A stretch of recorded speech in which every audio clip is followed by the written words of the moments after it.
Good afternoon. My name is Tim Hughes, and I'm a member of the senior executive team at SpaceX.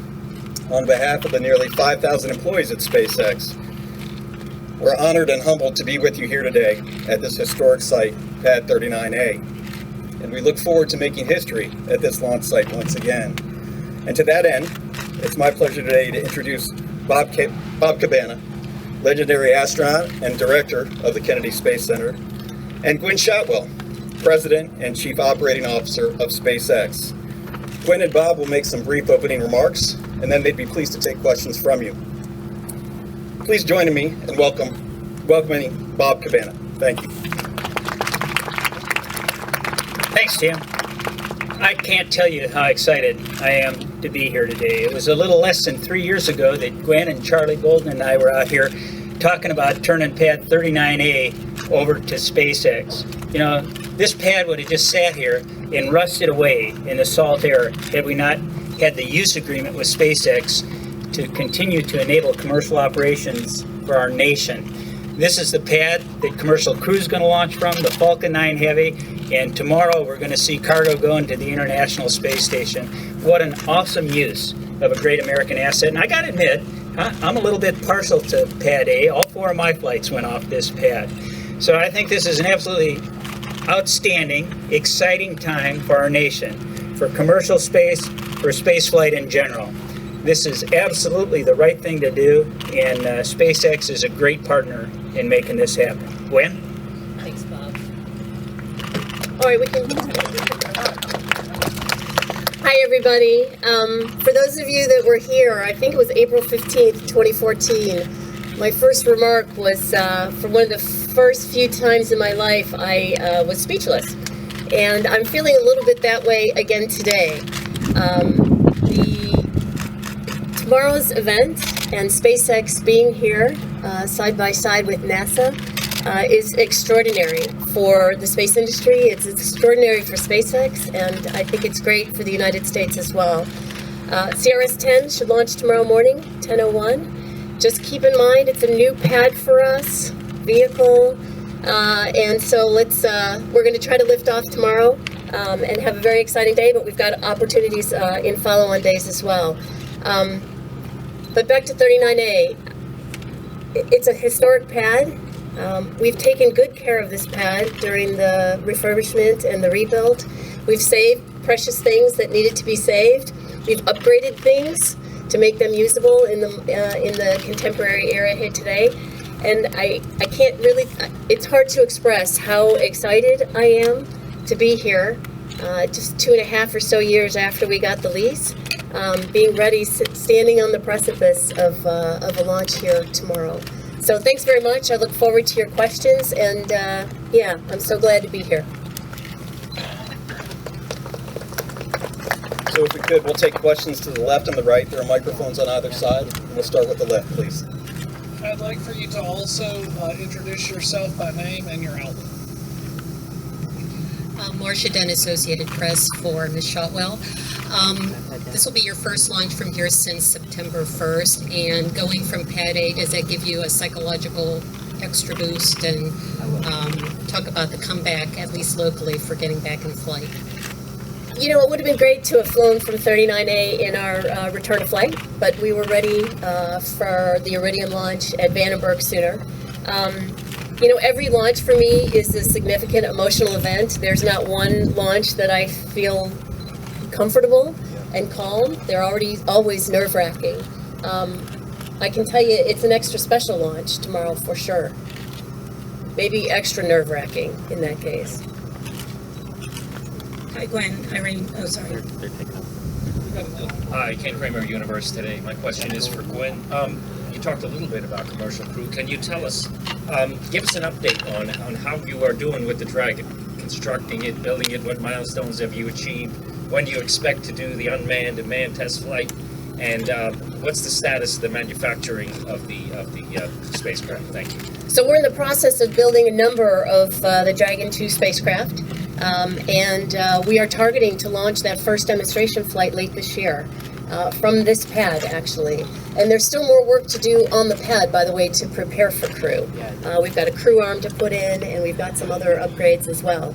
that we'll work on in between the launches that we execute here from 39A. The program is going well. It's never going as fast as you want it to go, but we're comfortable with our program, and we're certainly looking forward to flying crew on this pad and just at SpaceX and the United States generally.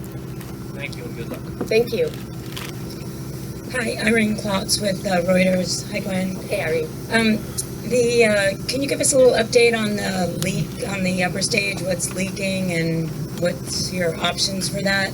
And also for 39A, how much taller are you expecting to need to build the fixed service structure for Crew Dragon? Thanks. Okay, let me take the easy one first. We've not added any height to the fixed service structure. I think it's 305 feet tall. We were going to add some, or we do need to add some height if we were to add vertical integration capability here for national security space launches. So that's the reason why we would go taller on the fixed service structure. But for crew, we're good where we are. And then as far as the leak, we have found a helium leak in the spin system on the second stage. I believe we've found it. We'll continue to work root cause today and make sure we're back on track for a 10:01 liftoff tomorrow. I think we're going to, as far as I know right now, we're going to proceed with the count and go into it. Hi, Robin Simango with the New York Observer. My question is, does SpaceX have an updated timeline for the first launch of the Falcon Heavy? And have you guys decided whether or not you're going to put a customer payload on that first launch? So we're going to launch Heavy this summer. As soon as we get Pad 40 back up and running for single-stick Falcon 9 launches, we'll move the Falcon 9 program over there and lift off Falcon Heavy over here. So we're still working through the details on that, but it's mid-year. It's still planned for mid-year. Obviously, I said earlier, schedules never stick the way other things do, but we're still targeting mid-year for sure for that. But again, we need Pad 40 operational before we bring Heavy here. We've got a bunch of customers stacked up.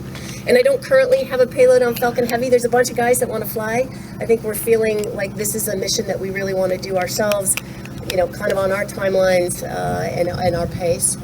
So we don't currently have a customer. Thank you. Mm-hmm. Oh, hey Gwen, it's Chris Davenport from the Washington Post. Chris. A quick Red Dragon question, then I have a follow-up, if that's okay.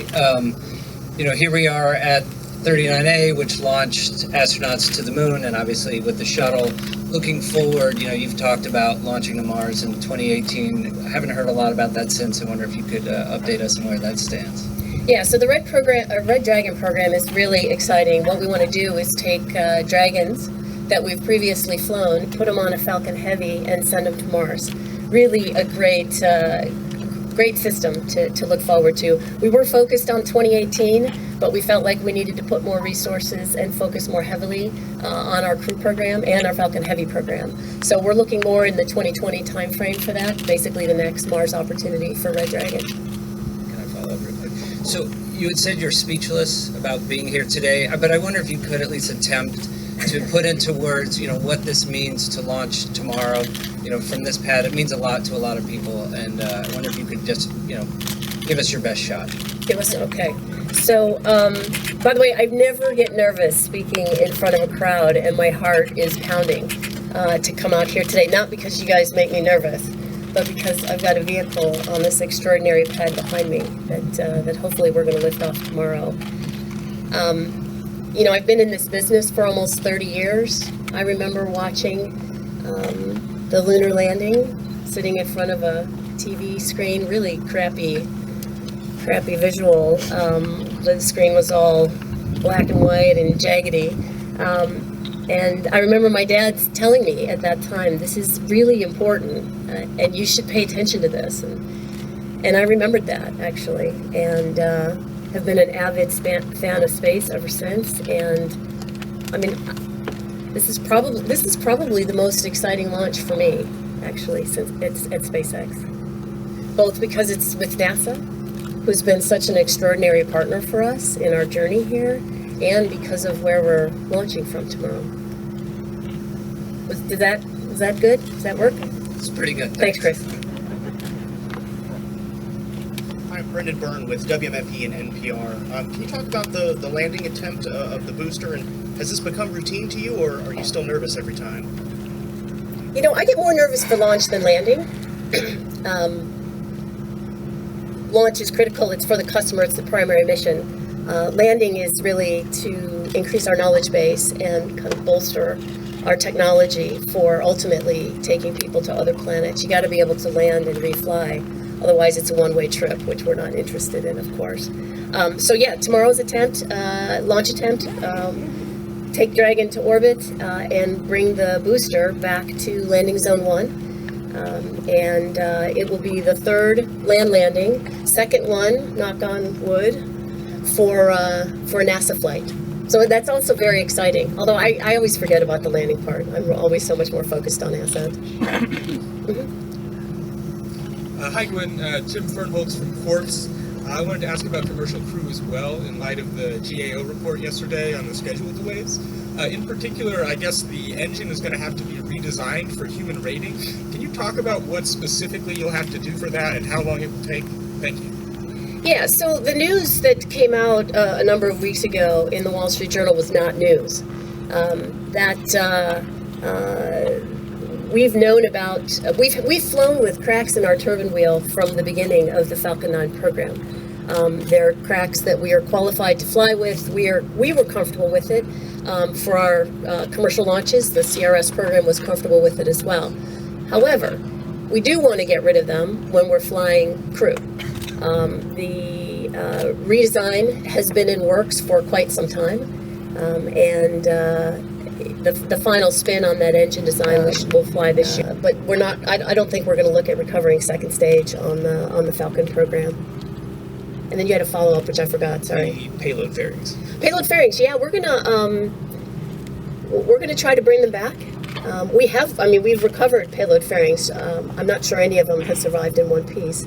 But we do want to recover them, both to be a good steward. You want to, you don't want them floating around like ships, and then also because we would eventually love to reuse them. So you got to land them not in the water. So we're working on that. Maybe this year you'll see that. We want to save everything. It's such a shame. This hardware is so expensive. We want to save everything instead of throwing it away or having it become junk. Hi, Gwynne. James Dean, Florida today. You've talked a little bit about the history of the pad.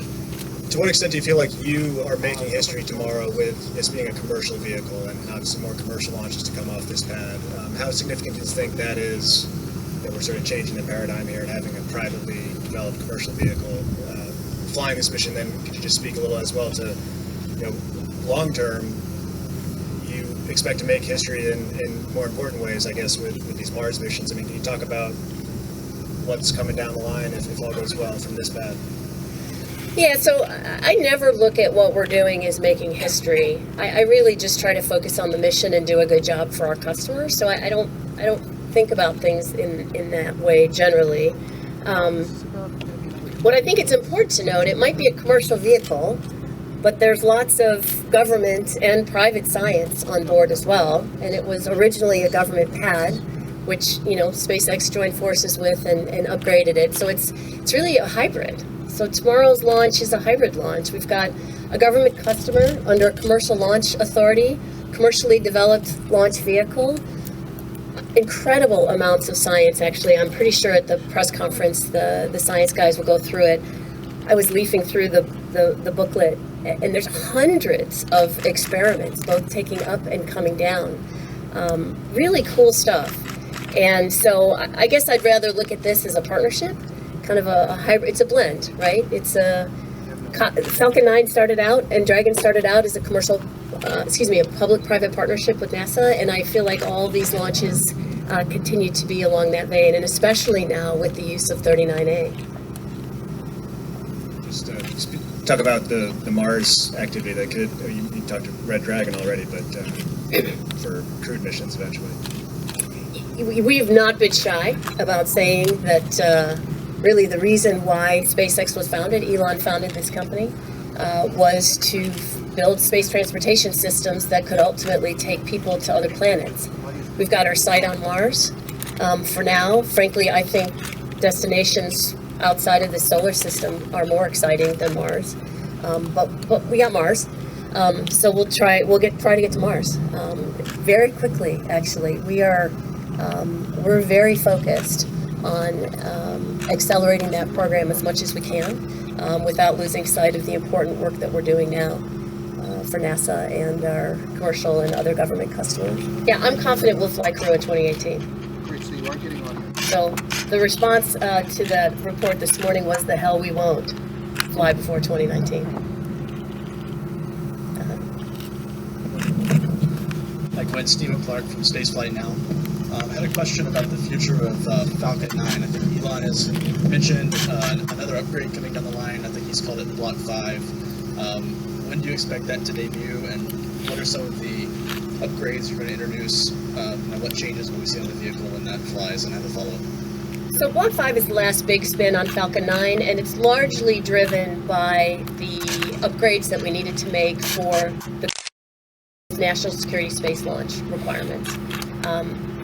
There is a performance upgrade here as well, largely to get more margins for these other customers, very demanding customers.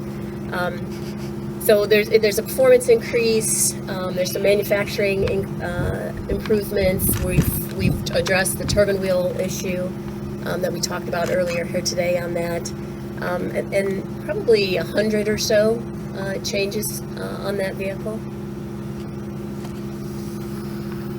And I think on this launch you're flying with the autonomous flight safety system for the first time. Why the switch from the manual system that's been in use for decades, and what does that offer SpaceX in terms of independence from conventional range assets? Yeah, so we were told to fly this. We would have done it anyhow. It makes our operations here at the range much more streamlined. But ultimately, the Air Force wants to kind of get rid of some of the assets that they have here that are necessary for launch. So they wanted, and I believe NASA was driving it as well. It's just a much more streamlined way to launch, relying on newer technology for sure as well.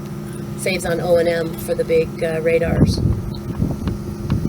We've been flying this system in shadow mode for quite many missions, by the way. This is not the first time we're flying it. This is the first time it's primary, which makes it yet another reason to be nervous about the flight. Yeah, hi, Gwynne. Bill Harwood, CBS News. Actually, Mr. Clark stole my first question about the flight termination system, but my follow-up was to Bob Cabana, and I was wondering, when Crew Dragon starts flying with an automated flight termination system, maybe what an astronaut's perspective is when there's no human being in the loop. But we still got some work to do before, commercial crew is going to certify that this is the way to go. But this is the future. Thanks, and Gwynne, just a real quick follow on the same question. Does this give you guys the ability to launch to meet your manifest? In other words, if you don't have to have the range in the loop, does it help you in terms of how fast you can fly? Like, could you fly on the same day ULA is flying, that sort of thing? So it does streamline the operations here at both ranges, actually, but it doesn't. I mean, we still need the Air Force and NASA to fly, and the FAA to fly, but it does tighten timelines for sure. I think the turnover to go from a ULA launch to a SpaceX launch, or it should be much faster. So yeah, it'll be enormously helpful to getting things done. Jeff Faust of Space News. Question on future launch manifests. I know you've talked about ramping up the flight rate to launch maybe every 2 weeks or so. At the same time, earlier this week, Iridium said they were pushing back their next launch from April to June because of a backlog of launches on your manifest. Can you talk about how you're going to get through that manifest over the next few months and get to that launch every 2 weeks rate? Well, we're pretty close. We're pretty close to the 2-week takt right now out of the factory. And out of Texas as well. So we just need to get flying. And then you should see hardware here about every 2.5 weeks initially, going to every 2 or so weeks after that. Iridium, we moved their launch out 2 months, but it was really to fill in the queue of folks that have been waiting for a flight since we were down last September. We're still going to launch all their missions in the contractual time period, though. Scott Powers from Florida Politics. I have related questions for both Bob and Gwynne. I assume that the whole generations of engineers and technicians made their careers on this pad. Gwynne, I'm wondering whether or not you guys were able to hire any of them onto your staff here or through contractors. And Bob, I'd like you to comment, if you could, sort of on their behalf about what it means to see this pad come back to life. So we have hired some folks from the shuttle program. I don't know if we've hired anyone that was part of building this pad, but we definitely have hired people from the shuttle program. They've been great contributors to SpaceX. Specifically to work this pad as far as operations go?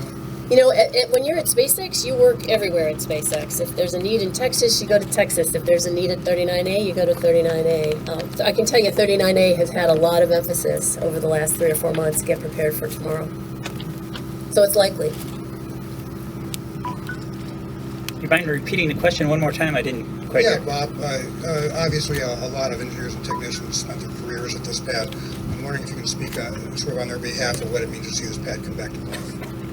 Well, I think it means a lot to see the pad just not sit in waste away. It's a tremendous asset, and everybody that I've talked to is very pleased to see that we're still utilizing it, that it's fulfilling a function. We want to see more launches, government and commercial, off all these pads, and I think we've got the team, the contractor civil service team, the partnership with our commercial partners to be able to do that, and we want to continue to make it happen. You know, I see our role as an enabler.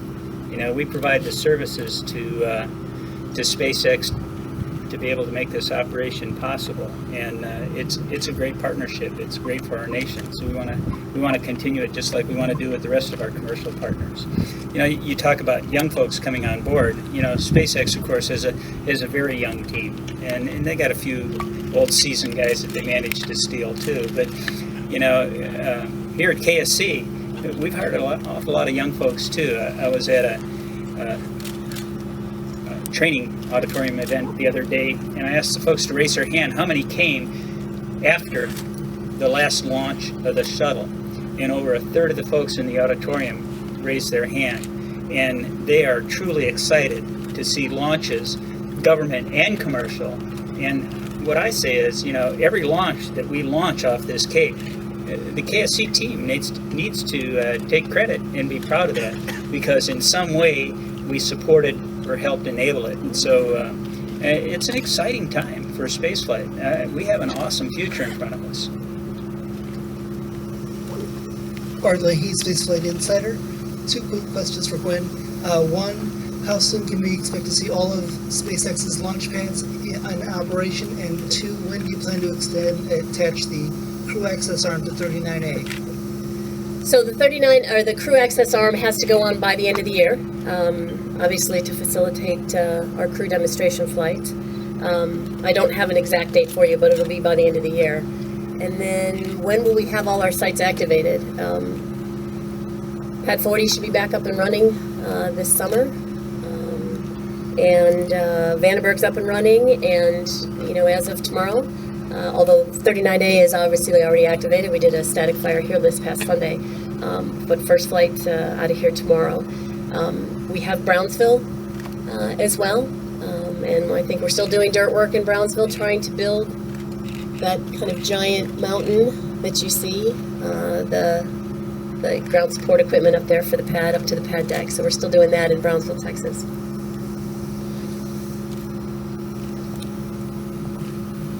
Rick Lansby with WFIT and NPR News. Do you have an estimate of when we might see a flight with one of the flight-proven boosters? Oh, good question. Yes. Yeah, we're going to fly we should fly a flight-proven booster this March here for the SES-10 mission. Yep, out of this pad. Very exciting. It's in the booster is in the hangar. Oh no, that one's not in the hangar. It's on its way back to the hangar. It was in the hangar. Went to Texas for testing. Now it's coming back. Marcia Dunn, AP again for you, Gwynne. Boeing recently introduced its Starliner suits. When can we expect to see the Dragon suits? And can you give us a little sneak preview? I never give away SpaceX secrets. Our spacesuits are really cool, though. They look really good. We've spent a ton of time on the engineering, obviously the utility piece, but we also wanted them to look really good. Like, we're trying to inspire the next generation, existing generations, future generations, and maybe even some past generation folks to be thinking about the future and thinking about space travel. I'm not sure. John, do we know when we're rolling the suit out? Don't know. Yeah. It won't be me, though. I won't be rolling that one out ahead of its time. It's great looking, though. It's super exciting. It's not going to be blue, is it? It's not going to be what? Blue. Blue? Blue color. I've seen the suit in a bunch of different colors. Not pink. I've not seen a pink one, though. Thanks again, James Dean, Florida. Gwynne, can you just kind of give us a state of SpaceX coming off that second mishap? How is the company doing? In the worst case scenarios that we always worry about, if you had another bad day anytime soon, how would that affect the company? Can you withstand that? Yeah, we can certainly withstand another bad day, although I always hate talking about it. We've got cash in the bank and we have no debt. So financially, we're fine. It's hard to make money, though, in a year when you have a failure, though. So I'm not going to kid anybody to say that wasn't a painful financial year for us last year, and frankly, 2015. But that doesn't mean it doesn't mean we're not a healthy and a vibrant company. We can withstand another failure for sure. Yeah, I would not have done my job properly had we not been prepared for that. But people are smiling again at SpaceX after the last flight. It was a good comeback. And people are really enthusiastic about the commercial crew program. This flight here out of 39A, Falcon Heavy is super exciting. People are excited about Red Dragon, and they're really excited to start working on the Mars ship. We need to keep everybody focused on the other stuff first. Let's get those things done reliably, fly successfully, and then there'll be lots of activity on the Mars work.